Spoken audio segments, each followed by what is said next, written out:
Alô, final de semana chegou, em casa que eu não vou ficar. É sexta-feira, vou sair, vou farrear. Hi, my name is Pierre Bourget. I'm 23 years old and I live in Atlanta, Georgia. Currently, I study city planning, and I am a linguist, speak 6 languages, and a traveler. I love traveling. Languages that I speak are English, of course, my native language, Spanish, Portuguese, French, Haitian Creole, and I'm currently in the process of learning Chinese. So I've been to a variety of different countries in Latin America, including in Central America, South America, as well as the Caribbean. I went to El Salvador for 2 weeks. I went to Colombia for 1 week. I went to Brazil, which was my most recent trip, for 1 month. And I've been to Haiti on multiple occasions, and usually I stayed 1 week or so. Spring break in Cancun, or say a cruise in the Caribbean. A lot of times those types of trips are very ordered, and yeah, you have time where you can relax, but you're within the confines of whatever travel agency that you go with or whatever resort you stay at. The type of traveler I am, I'm one who wants to actually experience the culture. So when I go to a country, I actually care about its people. And not only do I care about its people, I care about experiencing the country for what it is, the good, the bad, and the ugly. So when I went to Colombia or Brazil or a lot of, or all the other countries that I've been to, I've always tried to find a more authentic experience. And where it was very easy, I could have stayed on the beach when I was in Rio in Copacabana, or I could have just gone to some type of tour while I was in Colombia, like in Bogota or something like that. I decided to actually go and explore myself. And I find that during those times where I explored, and I had the richest of experiences. I discovered small cafes, or I found out cool local hangout spots, or I was able to go join a group of crazy Brazilians dancing or doing something. It was all real. And I think one of the most important things about travel is finding that realness, especially when we live in a world that's so superficial. Did I experience racism? Yes, I did experience a lot of racism, actually. And did it differ? Yes, it did. Each country had a different dynamic. Surprisingly, the area where I experienced the least racism was in El Salvador, which is ironic because it wasn't until recently they actually started allowing black citizens to actually move into their borders, because the longest time they had legislation which essentially banned all black individuals from actually going to El Salvador. So I was really apprehensive actually when I went there, because I thought that the vestiges of those old rules would carry on. But what I found was exactly the opposite. The people were extremely warm. They were very accepting, and at all times they wanted to bond with me. I was there as a teacher, through a program, through a volunteer program, and that was a fantastic experience because I got to really see what and how the Salvadorians they operated, and they're just a very kind people. That being the case, with each other they're very suspicious, but with me, they were very accepting because I'm outside the country. And there are 2 factors that are at play there. Number one, I'm American, and number one, I'm black. And the black thing there is different because I'm more of a curiosity as opposed to a threat. People see me as like, wow, he's not from here. He's different. Whoa, I want to talk to him. And that was something oddly refreshing. I didn't think that would be the case, but it was. Versus, say, my experience in Colombia. The first Colombian city I went to was Cartagena. And Cartagena is a very black and brown city. So while I was there, as I had stated before, I like to blend into the culture.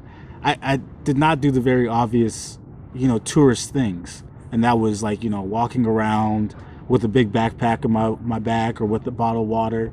Doing small things like that, I changed my perception or how I was perceived in the country was different than, say, if I had gone in just like how I dressed normally.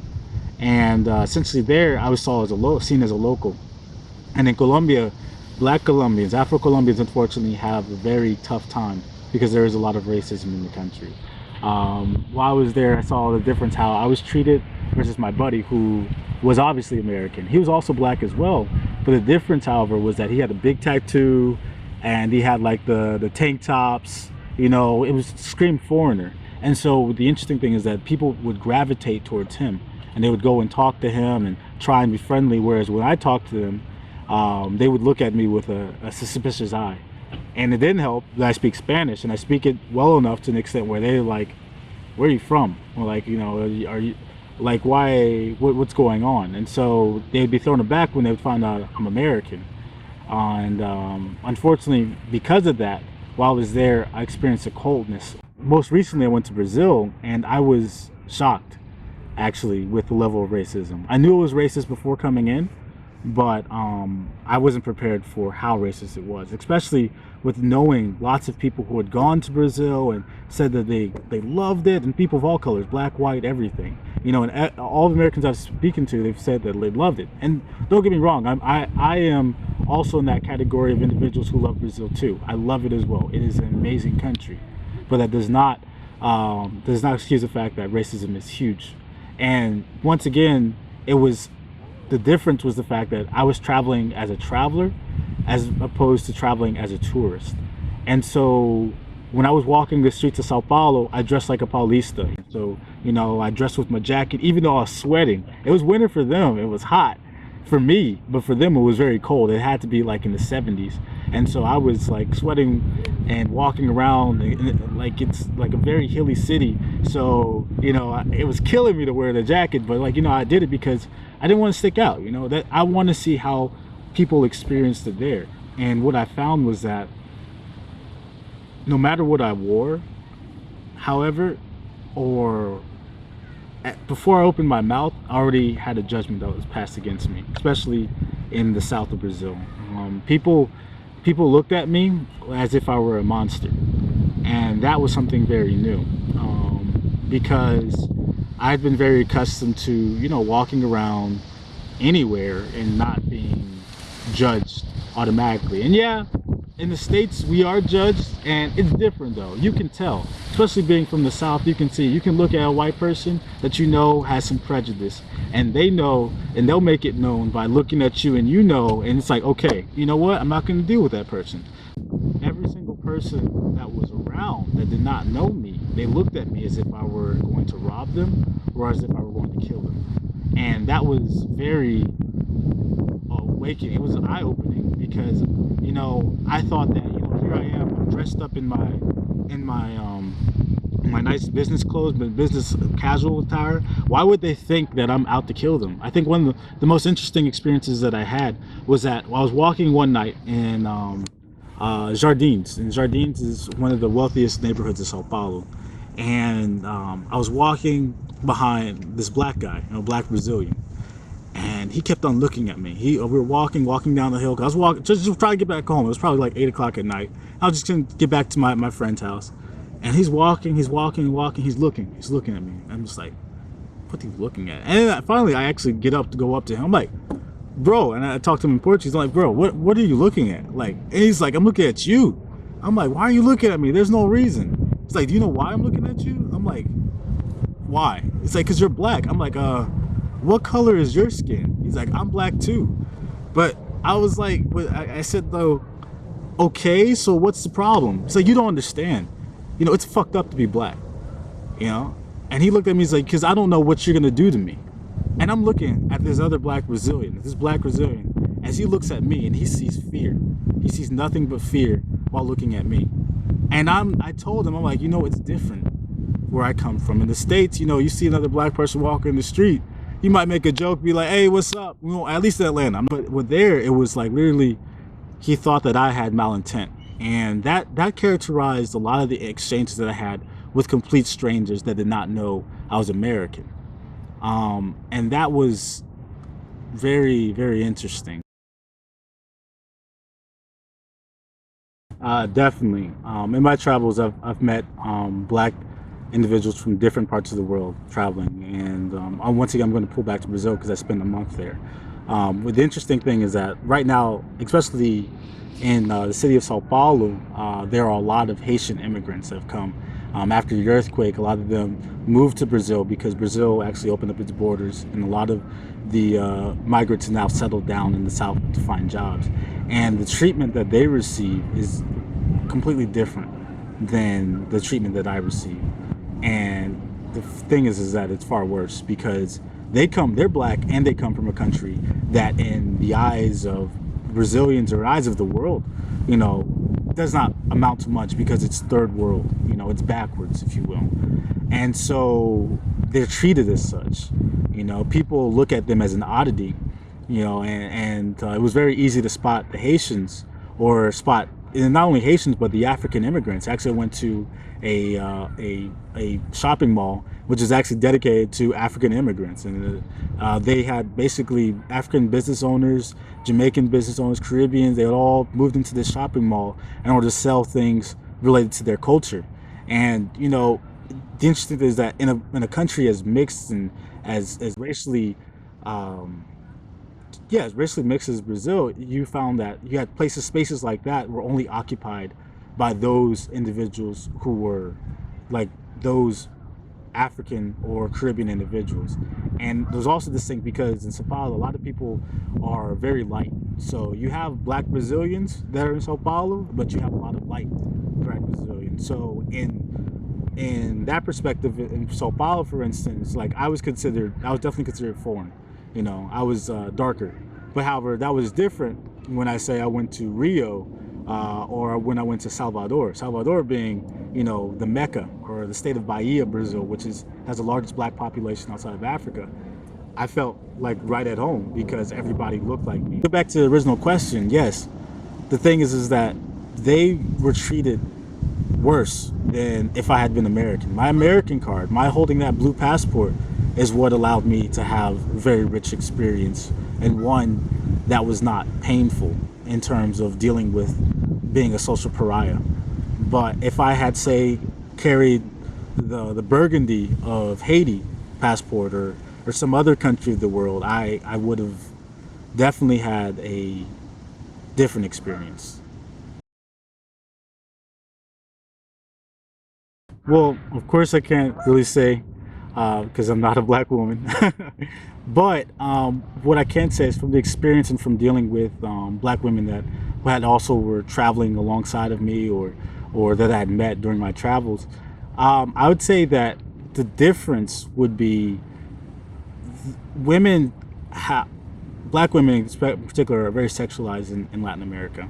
So from like I have a friend of mine who's in Colombia right now, and she's lived there for over a year. And one of the things that she says is that she has to deal with the constant cat calls, and that is something that is experienced by women of any race that go to Latin America, but especially with black women, it is experienced heavily because in the public conscience, it's been made up as the black woman as this exotic sexual beast who must be tamed in the bedroom.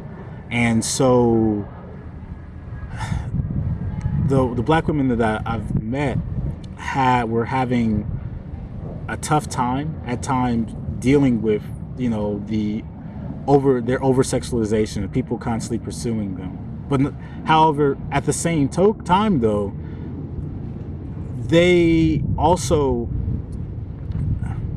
were not nearly as affected by the perceptions of being dangerous, and that once again, I'm speaking from the perspective of Brazil. And Brazil particularly, I had a friend of mine, she spent a year and all throughout the country, and she loved it. She had no problems whatsoever. People did not talk to her in a bad way. Of course you had the occasional cat call, but the thing is though, is at the end of the day, she was able to go through without being seen as a threat. Well, a lot of times I felt like I blended in, and essentially traveling as a traveler as opposed to a tourist, as I stated before. And during those times where I didn't think about race, and I had those moments in Colombia. I had those moments in El Salvador, definitely, and I had those moments in Brazil. And those times when I was with the people, the people that I met and the friends that I made, those were the times where, racism didn't matter. I was with my friends and we were going to take the world by storm. That's the beautiful thing about Latin America, that with the contrast of, having this racist system that exists, you have people that are so amazing, and I think that's something which I love and always will love. Racism in Brazil and USA are very different. In USA, it's blatant, especially growing up in the South.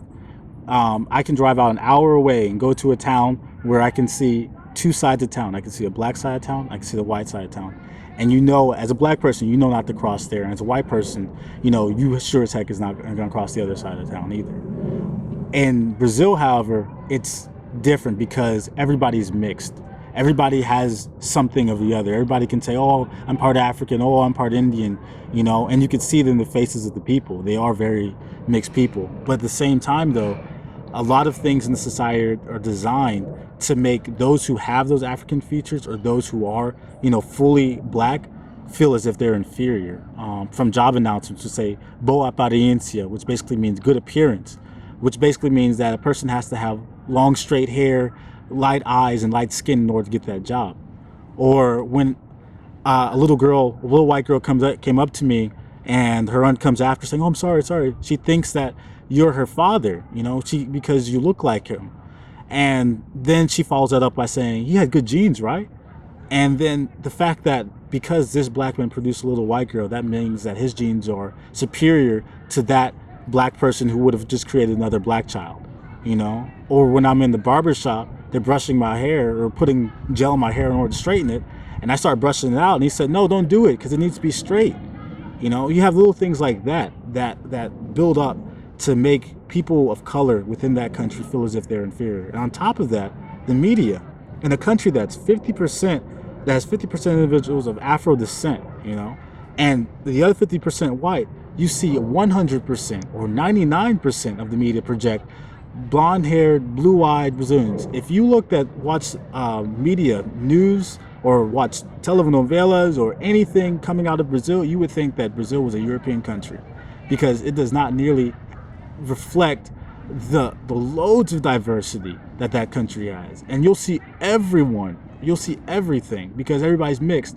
But because you have an agenda or a narrative that states that black is worse, you have everything that is built into this country to diminish that. And so that's why there was never really, a black civil rights movement as there was in the United States. There was some of sorts, which recently came in the 90s, in the 90s and late 2000s, which is growing. There's a black consciousness growing there, but it's not nearly as strong or as blatant as it is here in the States.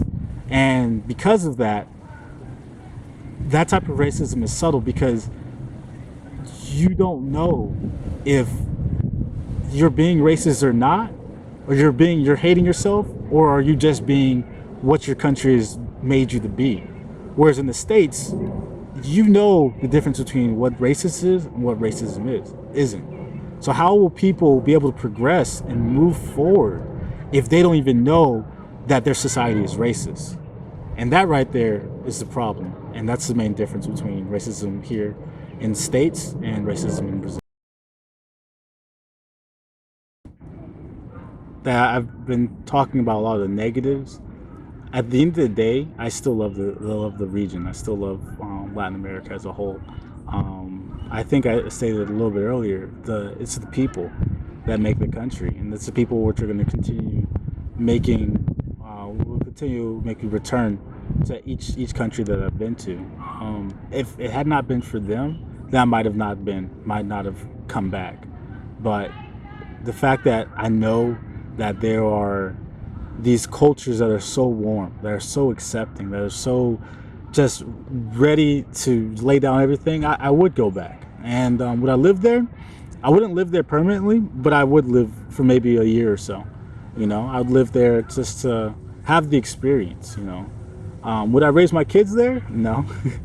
No, thankfully, going there has given me an appreciation for my country in the United States, but it's also given me an appreciation for the different experiences that other people have in their respective countries throughout Latin America.